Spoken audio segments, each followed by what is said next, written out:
You're listening to Unmuted with Papamutes.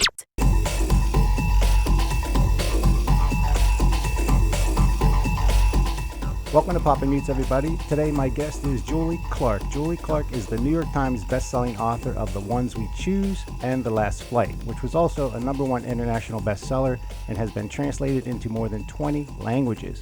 Her most recent book, The Lies I Tell, which I recently completed, is awesome. She lives in Los Angeles. It's 6 a.m. and she's wide awake. Julie, welcome to Papamutes. Thanks for having me. Have you always been an early morning person? Yeah, I mean, it's just when I get my writing work done. So I wake up about 3:45 or Oh, so, have a big pot of coffee and get to work. And I'm usually done with work by 6. now when did the writing bug hit you? And I'm not talking about like writing for college. And when did you say, I want to take it to the next step and see if I can get something published and sold? It's something that I wanted to do from a very young age. I spent a little bit of time in my 20s really entertaining it seriously, taking some writing classes, writing some short stories. But I just wasn't really ready yet to make that leap. So um, I, didn't go that route. I got my teaching credential. I've been a teacher for the past 25 years. Single mom. So I've been busy. And it wasn't until probably 2013 that I really said, you know what, that's still something that I want to do. I want to try it. And so I just wrote a book to see if I could do it. And it wasn't very good. And I workshopped it and I revised it and tried to get a literary agent with it, and I couldn't.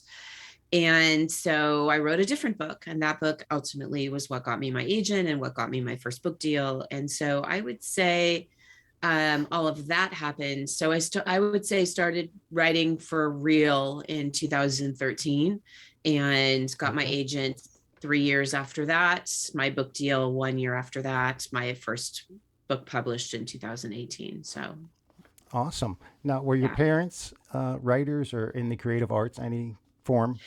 No, my mother was a real estate agent for many, many years. So I drew heavily upon growing up in a real estate family. For The Lies I Tell, there's a very big real estate, con that's pulled in that book.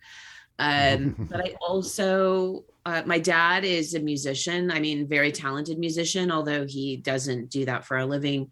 My brother's a comic book artist. My grandfather was a painter for fun and fairly talented.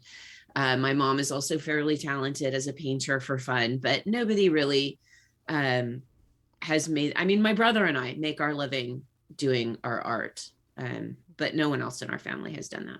Awesome. Now, nowadays, as you know, people can just Google The Lies I Tell and get an idea what it's about. So for people who haven't heard about it, they're tuning in, they're not, what is The Lies I Tell about?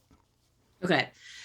The Lies I Tell is the story of Meg Williams, who's a con artist traveling the country under assumed names. She's creating elaborate backstories to back up whatever lies she's telling.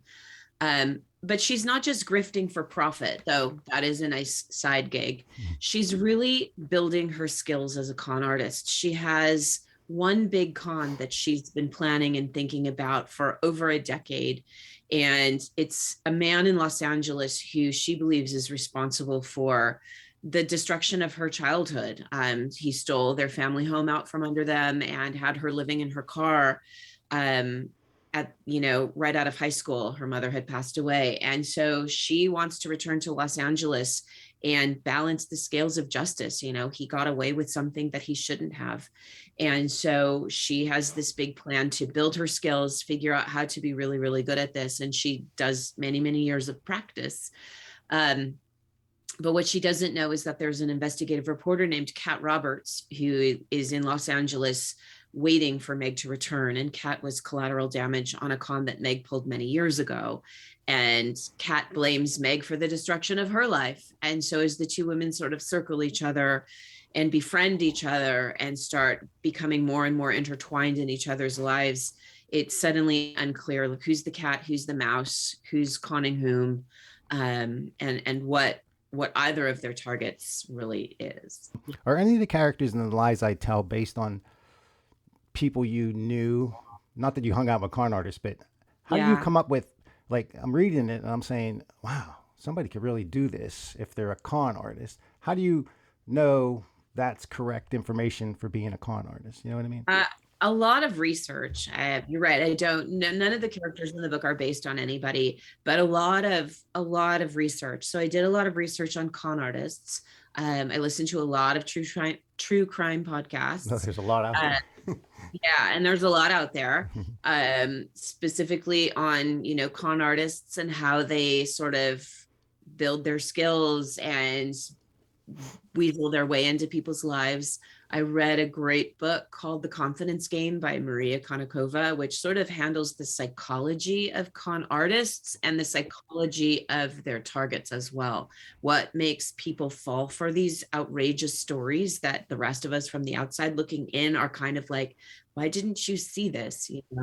And con artists are really, really good at picking their targets, number one, and making sure that they are, you know, finding vulnerable people who have needs that the con artist then figures out how to give them what they need. Now, how do you come up with the title? Is that like, do you just workbook a bunch of titles? Because it's a perfect title, but are you asking Yeah, other people or do you just come up with a bunch and I'm not great at coming up with titles. So we workshopped this one for a while.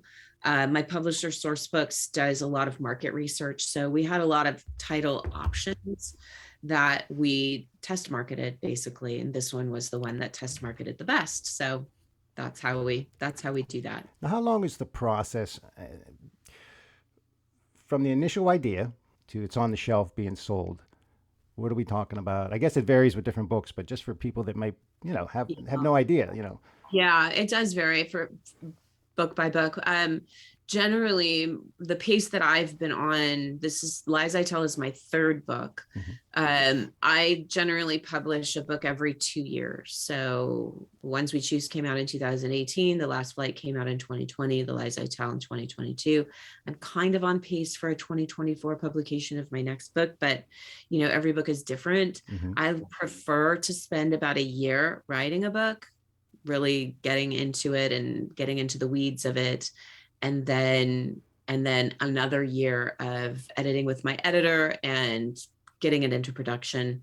That takes another year at least. So normally, with both The Lies I Tell and The Last Flight, we went into production at the end of August. um, Copy edits, page proofs, and the book goes to print sometime in probably February or March of the following year for a June publication. So O- it's a full year. Okay. So is the joy of writing for you the process? Is it the writing or is it when it's completed and you're out doing, podcast and signing books? Which is the joy? I mean, they're probably both enjoyable, but which is more joyful? It's interesting because I mean they're both very much different parts of the same job.